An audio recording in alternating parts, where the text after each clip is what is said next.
সালাতে দোয়া কবুল হয়। সালাতে দোয়া কবুলের তিন জায়গা।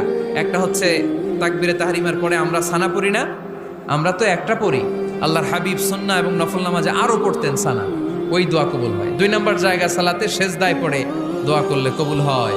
আকরাবু মা ইয়াকুনুল আবদু মির রাব্বিহি ওয়া হুয়া সাজিদ ফাকসিরু ফীহি দুআ। বান্দা যখন সেজদায় লুটিয়ে পড়ে বান্দা আল্লাহর সবচেয়ে কাছে চলে যায়।